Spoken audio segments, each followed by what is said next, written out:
উপস্থিত নাসিরপুর শাহী ঈদগাহ ময়দানে আওলাদ রসুল পীরে তরিকত रहनुमाए शरीयत मौलाना मुर्शिदिना शाह सूफी सैयद सिराजुल औताद रहमतुल्लाहि अलैह 21तम বাৎসরিক ইসালে সাওয়াব উপলক্ষে পবিত্র উরুস মুবারকের আজকের মাহফিলের সম্মানিত উদ্বোধক সৈয়দ লিয়াকত আব্বাস টিপু সাহেব, যুগ্ম সাধারণ সম্পাদক বাংলাদেশ আওয়ামী লীগ নাসিরনগর উপজেলা, সভাপতি পীরজাদা সৈয়দ আশরাফুল আব্দুল মুকাল্লিদ সাহেব নাসিরপুর সাহেব বাড়ি, সভারত্ন জনাব মোহাম্মদ রফিউদ্দিন সাহেব, সাবেক চেয়ারম্যান উপজেলা পরিষদ নাসিরনগর। আজকের মাহফিলের যিনি সম্মানিত প্রধান অতিথি পীরে তরিকত रहनुमाए শরীয়ত গাজী হজরত আল্লামা আলহাজ মুফতি মোহাম্মদ মনিরুল ইসলাম চৌধুরী মুরাদ পীর সাহেব, বর্তমান সাজ্জাদা নশীন, স্নানঘাট লতিফিয়া দরবার শরীফ, বাহুবল হবিগঞ্জ। আজকের মাহফিলের যিনি বিশেষ অতিথি আমার শ্রদ্ধেয় উস্তাদ মহোদয়, সুমধুর কণ্ঠের অধিকারী হজরত মাওলানা শেখ মোহাম্মদ এখলাসুর রহমান সাহেব, সহকারী অধ্যাপক দাঁতমণ্ডল এরফানি আলিম মাদ্রাসা। আজকের মাহফিলের সম্মানিত প্রধান বক্তা বিশিষ্ট ইসলামী চিন্তাবিদ হজরত মাওলানা কারি মাসুকুর রহমান মাসুক রামপুরি সাহেব, কসবা ব্রাহ্মণবাড়িয়া। আজকের মাহফিলের প্রধান আকর্ষণ সুললিত কণ্ঠের অধিকারী হজরত মাওলানা কারি আলী আহমদ সুন্নি আল কাদরি সাহেব, খতিব হজরত শাহজালাল রহমতুল্লাহ আলাই জামে মসজিদ সাতবর্গ। আলোচনা করেছেন শ্রদ্ধেয় বড় ভাই উদীয়মান তরুণ বক্তা হজরত মাওলানা মোহাম্মদ তৌহিদ আল মাহদি সাহেব, বেরুইন নাসিরনগর। আলোচনা করেছেন হজরত মাওলানা সেলিম হোসেন আল কাদরি সাহেব সহ আজকে আমরা যার দাওয়াতে এই দরবার শরীফের উরুস মাহফিলে হাজির হয়েছি, পীরে তরিকত रहनुमाए শরীয়ত আওলাদ রসুল সাল্লাল্লাহু আলাইহি সাল্লাম আওলাদ ওয়ালি সৈয়দ শাহ আসরারুল আলম আজম নৌশাদ সাহেব, বর্তমান সাজ্জাদা নশীন, নাসিরপুর সাহেব বাড়ি, নাসিরনগর ব্রাহ্মণবাড়িয়া। আজকের মাহফিলের দেগার উলামায়ে কেরাম, বিশেষ করে আমার বাম পাশে উপবিষ্ট আছেন হযরত মাওলানা আব্দুল হাকিম সুন্নি আল কাদরি সাহেব সহ সম্মানিত উলামায়ে কেরাম, মুরব্বিয়ানে আযম, প্রাণপ্রিয় যুবক ভাইয়েরা, মাইকের আওয়াজ শুনতে পাচ্ছেন পর্দানিশীন আমার মা বোনেরা, সকলের খেদমতে আন্তরিক সালাম। আসসালামু আলাইকুম ওয়া রাহমাতুল্লাহি ওয়া বারাকাতুহু। এটা ঠিক করে নিতে হবে। শুকরিয়া তান আমরা সকলে জবান খুলে মহব্বতের আওয়াজে পড়ি আলহামদুলিল্লাহ। তো হয়তো আমার সময় বেশি না, যেহেতু উরুস মাহফিল, অসংখ্য উলামায়ে কেরামদের মিলন মেলা হবে ইনশাআল্লাহ, কথা ঠিক কিনা? কারণ ওলি আল্লাহদের দরবার, আমরা বিশেষ করে আমি এটা মনে করি ওলি আল্লাহদের দরবার এমন যেখানে এসে আমাদের ব্যাটারিকে চার্জ করে সারা বছর সারা বাংলাদেশে সেইটাকে বিতরণ করা, কথা ঠিক কিনা? ওলি আল্লাহর দরবারে ওয়াজ শোনাইবার আশা করলে কাজ হবে না, এখানে ফয়েজের জন্য আসতে হবে। এখান থেকে আমাদের ইলমে তাসাউফ, ইলমে তরিকত এবং ইলমে লুধুনি যেটা সেটা হাসিল করতে হবে। এখান থেকে ফয়েজ নিয়ে বাংলাদেশের বিশ্বের বিভিন্ন স্থানে আলেম ও উলামাগণ দ্বীনের দাওয়াত মানুষদের কাছে পৌঁছাবেন। এই জন্যই তো বলা হয়েছে প্রত্যেকটা আল্লাহর ওলিদের দরবার এক একটা স্টেশন। চিৎকার মেরে বলেন সুবহানাল্লাহ। আল্লাহর কোরআন খুলেন, দুই পারার 3 পৃষ্ঠা খুলেন। আমার আল্লাহ বলেন, ইন্নাস সাফা ওয়াল মারওয়াতা মিন শাআইরিল্লাহ।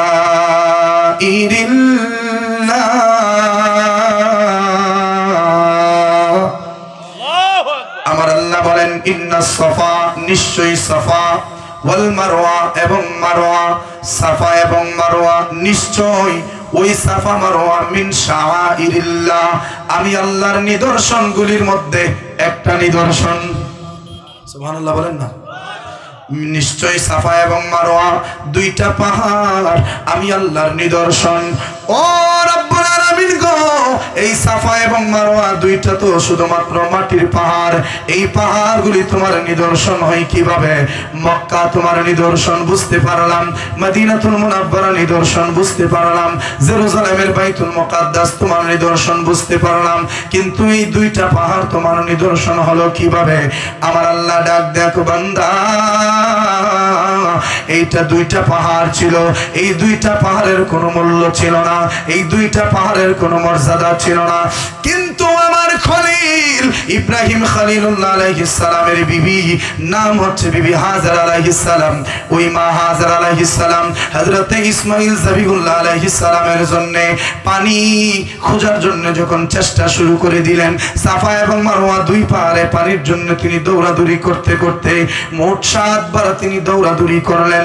আমার হাজেরা তার পায়ের ধুলিগুলি ওই সাফা এবং মারওয়া দুই পাহাড়ে লেগে যাওয়ার কারণে আমার হাজেরার দুইটা পা ওই সাফা এবং মারওয়া দুইটা পাহাড়ের মধ্যে লেগে যাওয়ার কারণে কিয়ামত পর্যন্ত এই সাফা এবং মারওয়া হচ্ছে আমি আল্লাহ তাআলার নিদর্শন।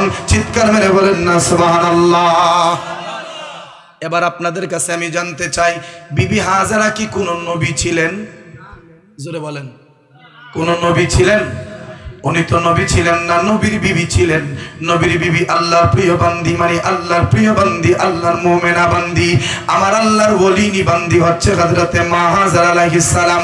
ওই হাজার আলাইহিস সালাম একজন মহিলা বলি হয়ে ওনার কদম সাফা এবং মারওয়া দুইটা পাহাড়ের মধ্যে লেগে যাওয়ার কারণে, সাফা এবং মারওয়া যদি মুসলমানদের জন্য নিদর্শন হয়ে যায়, হজ্জের সময় সাফা এবং মারওয়া দৌড়াদৌড়ি করা যদি মুসলমানদের জন্য ওয়াজিব হয়ে যায়, এবার আপনাদের কাছে আমি প্রশ্ন দিলাম, আপনাদের বিবেকের কাছে আমি প্রশ্ন দিলাম, আল্লাহর ওলি মা হাজেরার কদম 7 বার লাগার কারণে সাফা মারওয়ার যদি এত ইজ্জত হইতে পারে, এক একজন আল্লাহর ওলি যেই জায়গার মধ্যে নিজের সম্পূর্ণ দেহটা লইয়া ঘুমায় আছেন, ওই আল্লাহর ওলিদের মাজারের দাম সাফা মারওয়ার চাইতে কম নাকি বেশি? বুঝতে হবে প্রেম নিয়ে। ওইখানে তো শুধু কদম লাগছেন, এই জন্য যদি এত মর্যাদা হতে পারে, যেখানে অল বডিটা লেগে আছেন, যেখানে অল শরীরটা লেগে আছে, ওই জায়গাটা তো আল্লাহর দরবার অত্যন্ত দামি। কথা ঠিক কিনা? এই জন্যই তো আমরা ওলি আল্লাহর দরবারে যাই, আল্লাহর ওলিদের মাজার জিয়ারত করি। কথা ঠিক না বে ঠিক? বাবার আমার, ওই আল্লাহর ওলিগণের মধ্যে একজনের নাম হচ্ছেন হযরতে সৈয়দ সিরাজুল আওতাদ রাহমাতুল্লাহি আলাইহি। নাকি সন্দেহ আছে? সন্দেহ আছে? উনি যে ওলি ছিলেন কোনো সন্দেহ আছে? নাই। উনি এক দিক দা হচ্ছে আল্লাহর ওলি, অপর দিক দা হচ্ছেন আওলাদে রাসূল, আহলে বায়াতের সদস্য। কথা ঠিক কিনা? আহলে বায়াত সম্পর্কে আল্লাহ কি বলছেন? আমার পূর্বের বক্তাদের কাছ থেকে আলোচনা শুনেছেন। আল্লাহ কুরআনুল কারীমে বলেন, কুল্লা আসআলুকুম আলাইহি আজরান ইল্লাল মাওয়াদ্দাতা ফিল কুরবা। আল্লাহ ডাক দিয়া বলেন, ও আমার নবী গো, আপনি বলে দেন, লা আসআলুকুম, আমি তোমাদের কাছে কিছুই চাই না, আলাইহি আজরান, প্রতিদান স্বরূপ। সুবহানাল্লাহ। আমি তোমাদের কাছে কিছুই চাই না প্রতিদান স্বরূপ, তবে একটা জিনিস চাই। ইল্লা হরফে ইস্তিসনা, এটা আমার আল্লাহ বলেন, বলে দেন আমি একটা জিনিস চাই। সেটা কি? মাওয়াদ্দাতা ফিল কুরবা, আমি চাই আমার আহলে বায়াতের মহব্বত। সুবহানাল্লাহ বলেন না? আহলে বায়াতের মহব্বত দাবি করেন আমার আল্লাহ, আহলে বায়াতের মহব্বত দাবি করেন আল্লাহর রাসূল। আল্লাহর রাসূল ডাক দিয়া বলেন, আমি উহুদের ময়দানে কষ্ট করেছি, এর বিনিময়ে আমি কিচ্ছু চাই না। আমি তায়েফের জমিনে কষ্ট করেছি, এর বিনিময়ে কিছুই চাই না। আমি খন্দকের জমিনে কষ্ট করেছি, এর বিনিময়ে কিছুই চাই না। আমি হুনাইনের জমিনে কষ্ট করেছি, এর বিনিময়ে কিছুই চাই না। আমি মক্কাতে দিন প্রচারের জন্য কষ্ট করেছি, এর বিনিময়ে কিছুই চাই না। কাফেরদের আঘাতে জর্জরিত হয়েছি, এইগুলার বিনিময়ে আমি তোমাদের কাছে কিছুই চাই না। আল্লাহর প্রিয় দিন, আল্লাহর নিকট গ্রহণযোগ্য দিন ইসলামকে আমি তোমাদের মাঝে তো সুন্দর করে উপস্থাপন করালাম, এর বিনিময়ে আমি কিছুই চাই না। চাই একটা মাত্র জিনিস, মাওয়াদ্দাতা ফিল কুরবা, আমি চাই আমার আহলে বায়াতের মহব্বত। চিৎকার মেরে বলেন না সুবহানাল্লাহ। ওই আহলে বায়াতের সদস্যদের মধ্যে ধারাক্রমে পর্যায়ক্রমে একজন হচ্ছেন হযরতে সৈয়দ সিরাজুল আওতাদ রাহমাতুল্লাহি আলাইহি। সুবহানাল্লাহ। নবীর স্পেশাল আহলে বায়াত হচ্ছে 4 জন। কতজন? স্পেশাল আহলে বায়াত হচ্ছেন 4 জন। কিন্তু আল্লাহর নবীর পরিবার যারা আছেন, আল্লাহর নবীর নিকটাত্মীয় যারা আছেন, সবাই কিন্তু আহলে বায়াতের সদস্য, তবে স্পেশাল না। স্পেশাল যাদের ব্যাপারে ঘোষণা করা হয়েছে তাদের মধ্যে প্রথম হচ্ছে শেরে খুদা মাওলা আলী, 2 নম্বরে হচ্ছে খাতুনে জান্নাত ফাতেমা, 3 নম্বরে হচ্ছে হযরত ইমামে হাসান, 4 নম্বরে হচ্ছে হযরত ইমামে হুসাইন রাদিয়াল্লাহু তাআলা আনহুম। এই 4 জন আমার রাসূল সহকারে, এই 4 জনকে মিলে হলো পাকে পাঞ্জাতন। চিৎকার মেরে বলেন না সুবহানাল্লাহ। আওলাদুর রাসূল, আলে রাসূল, তাদের কাছে যাওয়া আমাদের দরকার আছে না নাই? এই জন্যই তো শায়ের বলেন, এসো মুসলিম দলে দলে আওলাদে রাসূলের ছায়া তলে, এসো মুসলিম দলে দলে আওলাদে রাসূলের ছায়া তলে, ভালোবেসে ছায়া নিলে, ভালোবেসে ছায়া নিলে সর্ব কাজে শান্তি মিলে, এসো মুসলিম দলে দলে আওলাদে রাসূলের ছায়া তলে, এসো মুসলিম দলে দলে আওলাদে রাসূলের।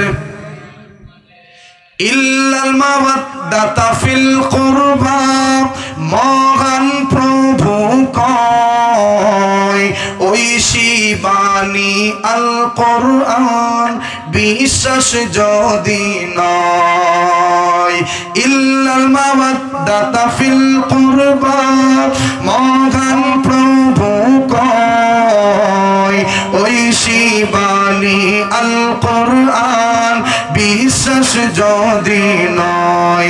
আহলে বায়াতকে ভালোবাসতে, আলে রাসূলকে ভালোবাসতে, এই আয়াতে আল্লাহ বলে, এসো মুসলিম দলে দলে আওলাদে রাসূলের ছায়া তলে, এসো মুসলিম দলে দলে সিরাজুল আওতাদের ছায়া তলে, ভালোবেসে ছায়া নিলে সর্ব কাজে শান্তি মিলে, এসো মুসলিম দলে দলে আওলাদে রাসূলের ছায়া তলে। মহব্বতে বলা যাবে কি মারহাবা? দরুদ শরীফ পড়েন আল্লাহুম্মা সাল্লি। 10 মিনিট কথা কইলে এবারে 14 বার হানি খাওয়ান লাগবে। আল্লাহুম্মা, এটা কিন্তু গেছে গাইডা। সাইয়্যিদিনা আদনা বিয়ানা মাওলানা মুহাম্মাদ নাবিয়ানা,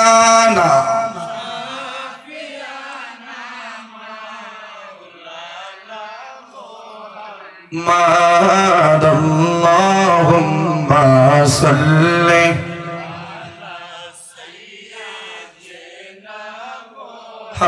মুহাম্মাদ, আল্লাহুম্মা সাল্লি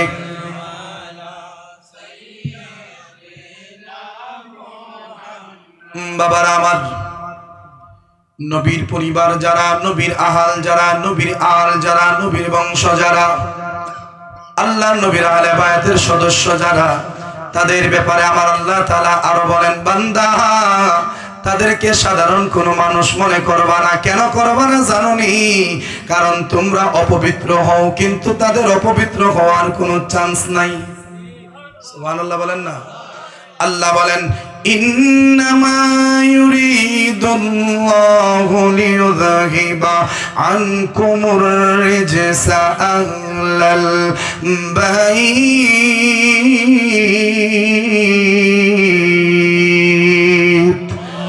ওয়া ইউতাহহিরাকুম তাতহীরা। আমার আল্লাহ বলেন, ইন্নামা ইউরিদুল্লাহ, নিশ্চয় আমি আল্লাহর ইরাদা হলো, আমি আল্লাহর ইচ্ছা হলো, বা আমি আল্লাহর ইচ্ছা এটা কি? ইন্নামা আমার আল্লাহ তাআলা বলেন আমি আল্লাহর ইরাদা হলো আমার নবীর পরিবার যারা, আমার নবীর আহল যারা, আমার নবীর আহলে বায়াত যারা, তাদের উপর থেকে সমস্ত নাপাকি দূর করতে আমি আল্লাহ তাআলার ইচ্ছা হলো। অতঃপর আমি আল্লাহ তাআলা কি করলাম জানুনি? আমি আল্লাহ তাআলা কি করলাম? ওয়াতাহিরাকুম তাতহিরা, তাদেরকে পবিত্র থেকে আরো পবিত্র বানায়া দিলাম। তারা এমনিতেই তো ছিল পবিত্র, তাদেরকে আমি আল্লাহ তাআলা আরো পবিত্র বানায়া দিলাম। ও রব্বুল আলামিন, কেমন পবিত্র তুমি বানাইছো? আমার আল্লাহ ডাক দেয়া কই সেইটা বুঝতে গেলে তোমাদেরকে বড় গভীরের মধ্যে ঢুকতে হবে, সেইটা বুঝতে গেলে বড় চিন্তার জগতে তোমাদেরকে ঢুকতে হবে। আমি একটা এক্সাম্পল দিয়ে আপনাদেরকে বুঝাইয়া দেই। আমাদের শরীরের মধ্যে যখন ময়লা লাগে, আমাদের কাপড়ের মধ্যে যখন ময়লা লাগে, ওই ময়লা দূর করার জন্য আমরা সাবান ব্যবহার করি।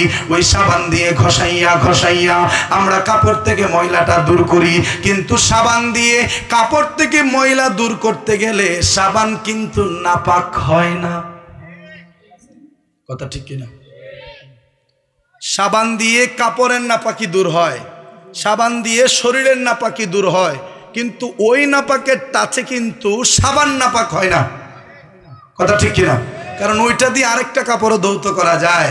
আমার আল্লাহ বুঝালেন আমার নবীর আহলে বায়াতের সদস্যগণ ওনারা এত পবিত্র, ওনারা সম্পূর্ণ গুনাহ থেকে এমন ভাবে পবিত্র যে কোনো পাপী যদি তাদেরকে মহব্বত করে, কোনো পাপী যদি তাদের সাথে টাচ লাগাই, তাহলে আহলে বায়াতের বরকতে ওই পাপীর সমস্ত পাপ মোচন হয়ে ওই পাপীটাও পবিত্র হয়ে যায়। চিৎকার মেরে বলেন না সুবহানাল্লাহ।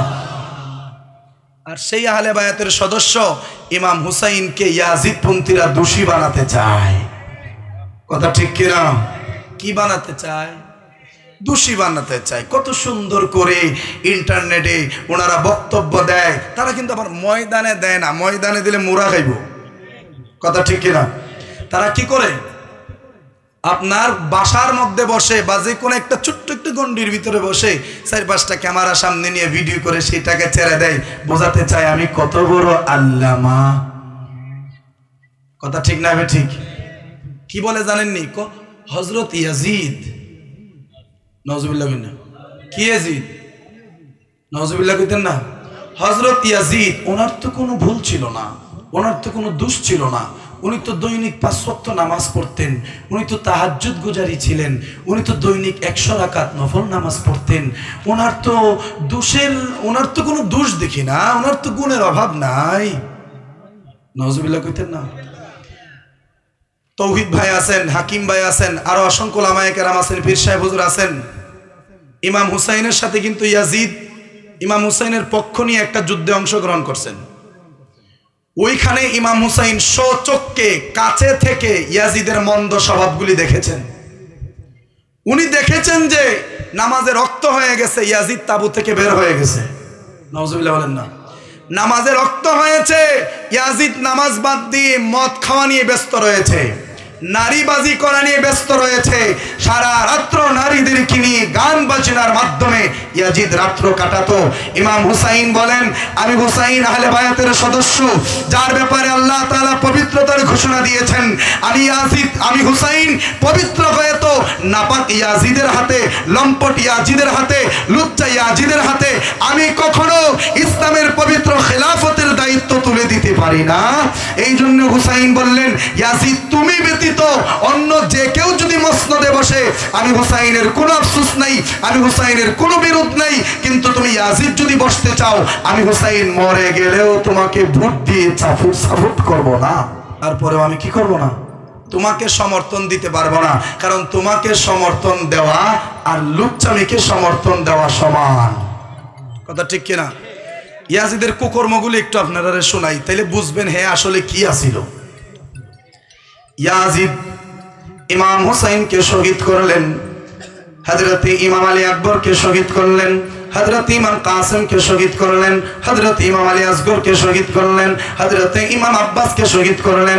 এই সহ 72 জন কারবালার জমিনে ইয়াজিদের সৈন্যদের হাতে ওনাদের জীবনকে উৎসর্গ করে দিয়েছেন, জীবনকে তুলে দিয়েছেন, নিজের জীবনটাকে কুরবান করে দিয়েছেন। ইয়াজিদ এখানে ক্লান্ত হয় নাই। ইয়াজিদ ইমাম হুসাইনের শির মুবারককে বর্ষার আগায় তোলার হুকুম দিলেন। বর্ষার আগার মধ্যে ঘুরাইয়া ঘুরাইয়া ইমাম হুসাইনের মাথা মুবারক ওই যে দামেস্কের দিকে নিয়ে যাচ্ছে, কিন্তু ইমাম হুসাইনের কাটা মাথা এই যে বর্ষার আগার মধ্যে ওই কাটা মাথা থেকে হাজার হাজার কারামতের প্রকাশ হয়েছে। এর মধ্যে একটা কারামত সম্ভবত মানাকিবে আহলে বায়াত এই কিতাবটার মধ্যে আছে, আমার সঠিক কিতাবের নামটা মনে নাই। ইমাম হুসাইনের কাটা শির যখন নিয়ে যায় তখন আশেপাশের একজন মুরব্বী বলছিলেন যে হায় রে, এই ঘটনা তো বড় আশ্চর্যজনক ঘটনা, আসহাবে কাহাফের মতো আশ্চর্যজনক ঘটনা হয়ে গেল, এটা তো আসহাবে কাহাফের মতো হয়ে গেল।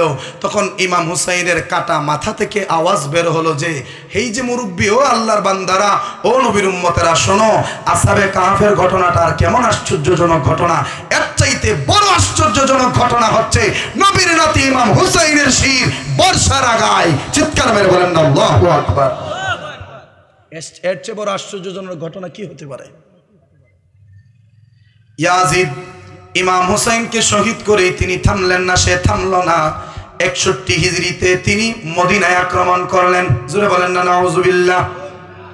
মদিনায় আক্রমণ করলেন। কারবালার প্রান্তরে একটা বই আছে যার লেখক হচ্ছে আল্লামা আহমদ শফিউ কারবি। উনি এই কিতাবটা লিখেছেন। এই কিতাবের মধ্যে ঘটনাটা সুন্দর করে উল্লেখ করা হয়েছে। ইয়াজিদ 61 হিজরিতে আল্লাহর নবীর মদিনায় আক্রমণ করলো। কেমন আক্রমণ জানেননি?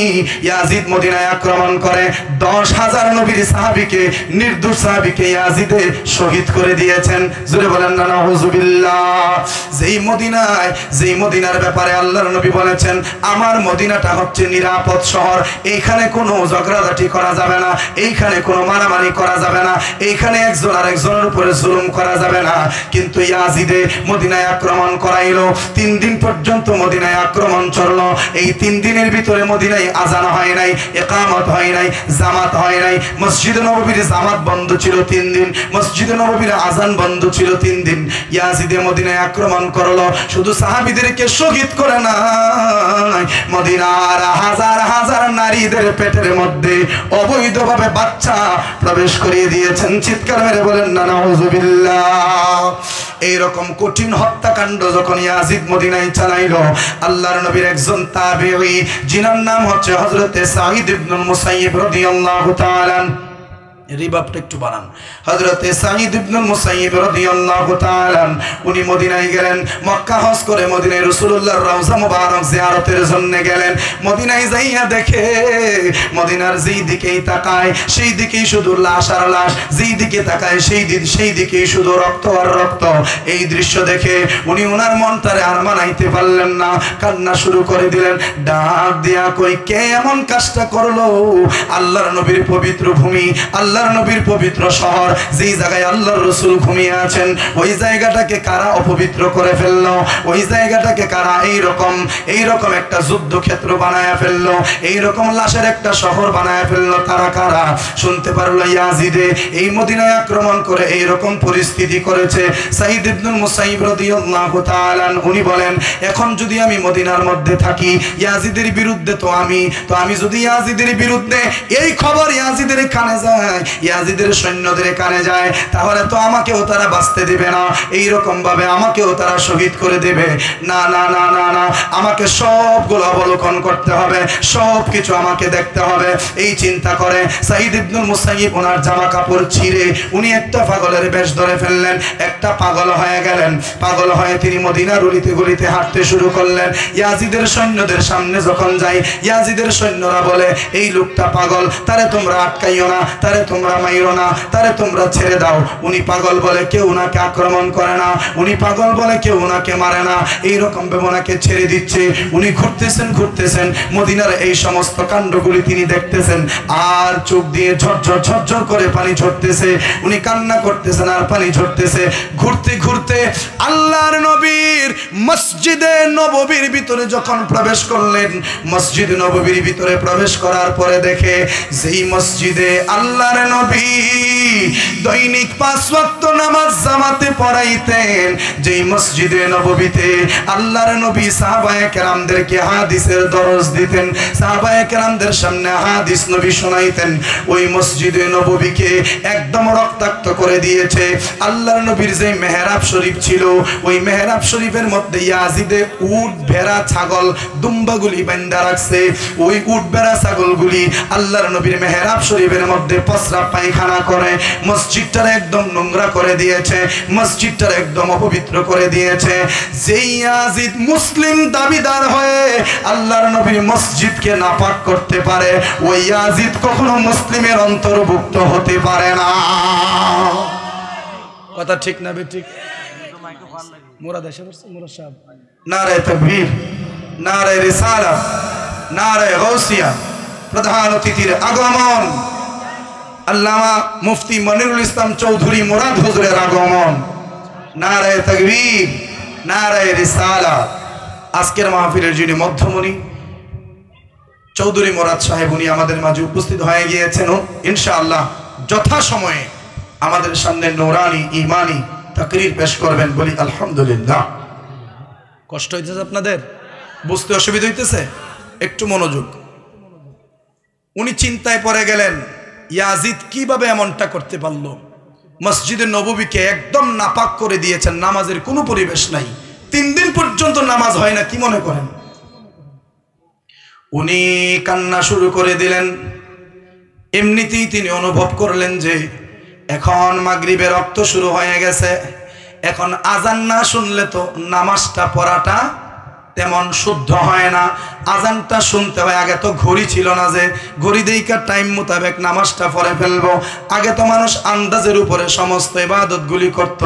উনি আন্দাজ করলেন মাগরিবের সময় হয়ে গেছে। উনি চিন্তা করতেছেন এখন কি করবো রে, কি করব? আমি যদি এখন নামাজের মধ্যে দাঁড়ায় যাই, ইয়াজিদ বাহিনী কইব হে যদি পাগলই হইব নামাজ পড়ে কিভাবে? কথা ঠিক কিনা? কারণ হেরা জানে আমি পাগল, কিন্তু আমি তো জানি আমি পাগল না। সুবহানাল্লাহ বলতেন না? উনি বলেন ইয়াজিদ বাহিনী জানে আমি পাগল, কিন্তু আমি তো জানি আমি পাগল না। অতএব আমি ভালো, আমি সুস্থ, আমার উপরে নামাজ ফরজ আদায় করতে হবে। উনি তো টেনশনে পড়ে গেলেন কিভাবে নামাজ পড়ব। উনি অপেক্ষা করতে লাগলেন যে দেখি রে কোন জায়গা থেকে আজানের কোনো আওয়াজ আসে কিনা। উনি অপেক্ষা করতে লাগলেন। যখন বুঝতে পারলেন মাগরিবের নামাজের সময় হয়ে গেছে, উনি এমনিতেই শুনেন গো কোথায় থেকে যেন আজানের ধ্বনি আসতেছে। জোরে বলেন না সুবহানাল্লাহ। উনি শুনতেছেন কোথায় থেকে যেন আজানের ধ্বনি আসতেছে। উনি আজানের সুর ধরে সামনের দিকে আগাতে থাকলেন। আগাইয়া দেখে এই আওয়াজ অন্য কোথাও থেকে আসে না, এই আওয়াজ আসতেছে আল্লাহর নবীর রওজা মুবারকের ভেতর থেকে। আরো জোরে। উনি আজান শুনে নামাজে দাঁড়ায় গেলেন। একটু পরে শুনেন ইকামতের শব্দ হইতেছে। উনি কইতেলে জামাত হবে।